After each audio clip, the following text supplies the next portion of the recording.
আসসালামু আলাইকুম রহমতুল্লাহি ওয়া বারাকাতুহু। অফিসের বসকে বাধ্য করার উপায়। দেখা যায় যে অফিসের যিনি হেড থাকেন উনি অযথাই একজনের উপরে টর্চার করেন আর বাকিদেরকে সুযোগ দেন, এমন হয়ে থাকে। আপনি অফিসের বসকে কিভাবে খুশি করবেন? অফিসের বসকে আপনি কিভাবে আপনার কবজায় নিয়ে আসতে পারবেন, আপনার মুঠোয় নিয়ে আসতে পারবেন? আপনি যদি সূরা কাউসার এইভাবে হাতে গনে গনে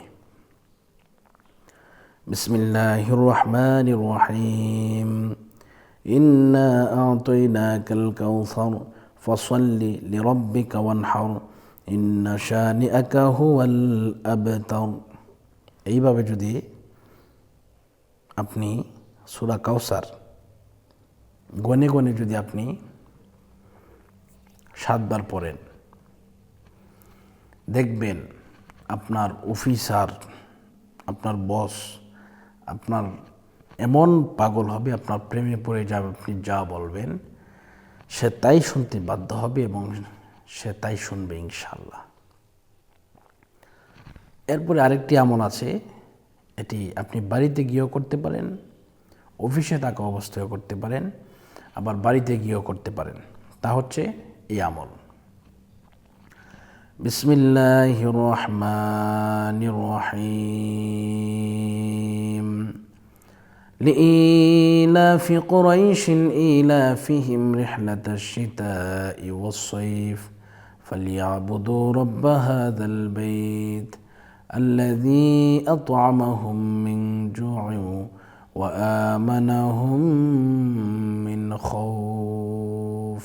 এই আমলখানা যদি আপনি এই আমলটা, এই দুইটি আমল করতে পারেন, দেখবেন আপনার অফিসের বস আপনার জন্য পাগল পারা হয়ে গেছে।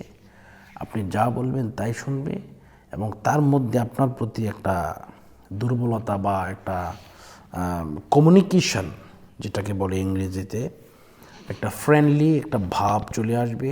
সে আপনি যা বলবেন তাই শুনবে এবং আপনার কথায় সে উদ্বাস করবে ইনশাআল্লাহ।